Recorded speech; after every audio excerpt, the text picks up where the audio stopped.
आगे देखते हैं question number 54। What does it से?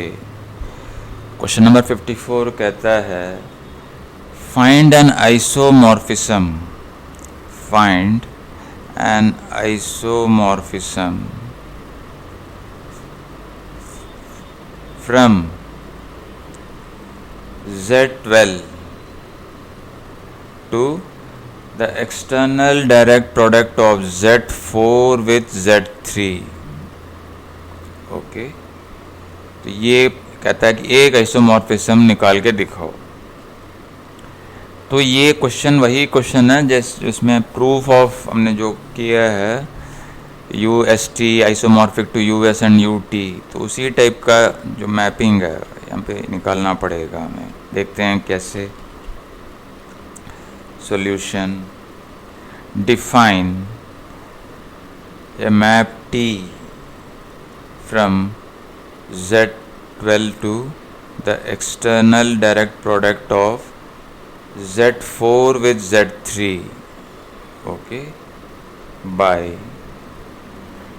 T of X model X mod 12, okay, is given by X mod 4, comma X mod 3, okay। So इस mapping को हम लोग चेक करेंगे कि the mapping is an isomorphism. Okay, will show that the map is an isomorphism. देख लेते हैं कैसे। ओके, वी शो, पहले शो करना पड़ेगा well defined. We show T is well defined 1 to 1 on to and operation preserving, okay, then we will be done। तो देखते हैं कैसे वेल डिफाइंड कैसे शो करते हैं। Okay, T is well defined. So मान लो कि x mod 12 is equal to y mod 12 suppose. Okay, फिर मॉडुलस क्यों लगा रहे हैं, you will know it in the later stage. So this implies, इसका मतलब है कि x mod 4 is equal to y mod 4 and x mod 3 is equal to y mod 3 equal to y mod 3। This follows from question number 17 from chapter 0। Okay, that is GCD of A and BC are equal to 1, तो GCD of AB equal to 1, GCD of AC is equal to 1, उसी की consequence है ये। So this implies x mod 4 comma x mod 3 is equal to y mod 4 and y mod 3। Okay, कोई एक number लेके check कर लो। Okay, और you can say that T of x mod 12 is equal to T of y mod 12। So T यहाँ पे well defined होगा, यहाँ पे T will be well defined. T is 1 to 1। देख लेते हैं कैसे। मान लो suppose T of x mod 12 is equal to T of y mod 12 suppose. So इस केस में हमारे पास है x mod 12, x mod 4 होगा, sorry. Okay, x mod 4 comma x mod 3 it is equal to y modulo 4 and y mod 3। तो इसका मतलब है ये दोनों इक्वल होंगे। इसका मतलब है x mod 4 is equal to y mod 4 and x mod 3 is equal to y mod 3। Okay, यहाँ पे 4 और 3 जो है रिलेटिवली प्राइम है। Okay, since GCD of 4 and 3 is equal to 1। वही same question by chapters, question number 17 in chapter 0। ओके, by question number 17 in chapter 0। इसकी converse भी ट्रू होगा, that is x mod 12 is equal to y modulo 12, okay, as 12 is equal to 4 into 3 और GCD is 1। इन दोनों को combine करने से you get this. T on 2 देखो, थोड़ा टेक्निकल प्रूफ है इसका, तो केयरफुली नोट करो इसको। टेक, इसी में पता लगेगा मॉडुलस क्यों लगाना पड़ता है। Okay, let xy belongs to, take any element xy from the external direct product of Z4 with Z3। इसका मतलब है x is a member of Z4 and y is a member of Z3। GCD is equal to 1, okay, greatest common divisor, okay, GCD of 4 and 3 is equal to 1। therefore देखो एक simple linear combination में निकाल रहा हूँ मैं, 4 minus 3 equal to 1।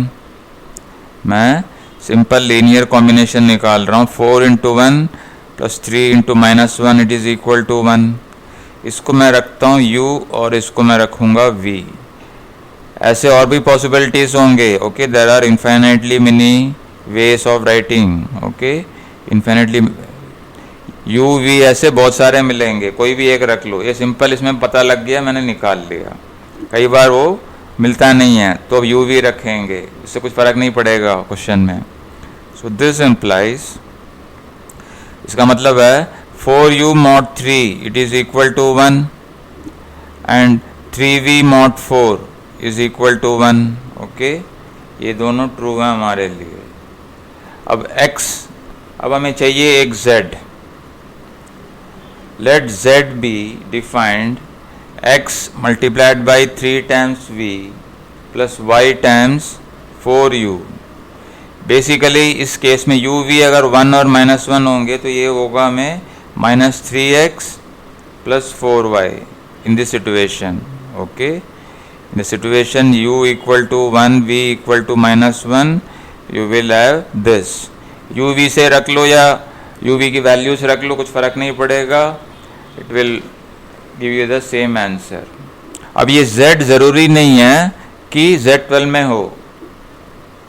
Now z may not be in, okay, z may not be in Z12, but इसको अगर modulus से डिवाइड करके जो रिमाइंडर निकालेंगे तो वो हमेशा Z12 में ही होगा, तो इसीलिए ही हमें वहाँ पे लगाना पड़ता है। ऐसा मल्टीपल रिप्रेजेंटेशंस होते हैं, इसीलिए हम शो करने वाले हैं वी शो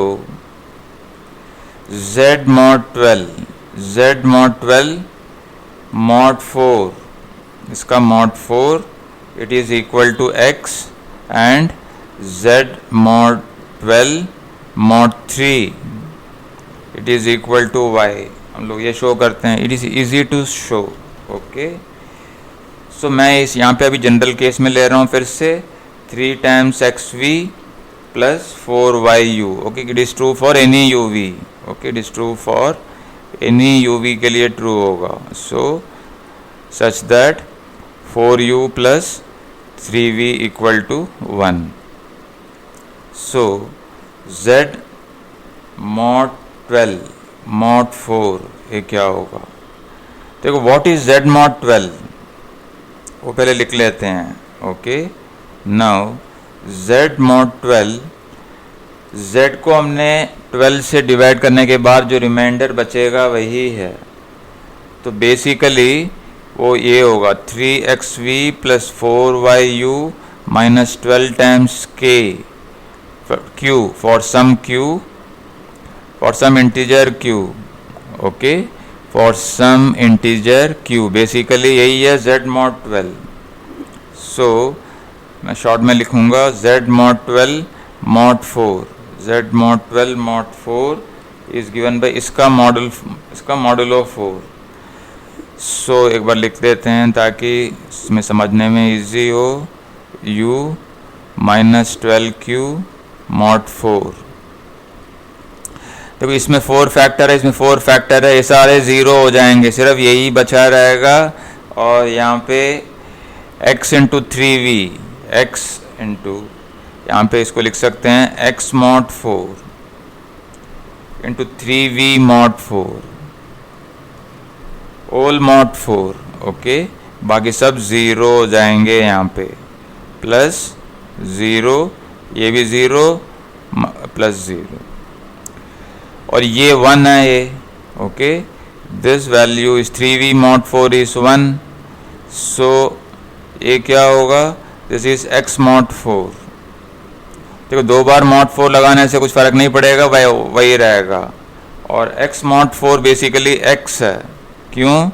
क्योंकि x कहाँ पे है, where is x, because x हमने पहले से ही हमने मॉडुलो रखे ही, डिवाइड करके ही हमने अंदर से ही निकाल रहे हैं। It belongs to Z4 itself, x belongs to Z4। okay, so similarly Z mod 12 mod 3 is equal to y. So therefore we can say that T of Z mod 12 is equal to Z mod 12 mod 4, पहला component. फिर दूसरा Z mod 12 comma modulo 3, this is nothing but x comma y, therefore T is on 2, therefore T is on 2। Okay, आगे देखते हैं।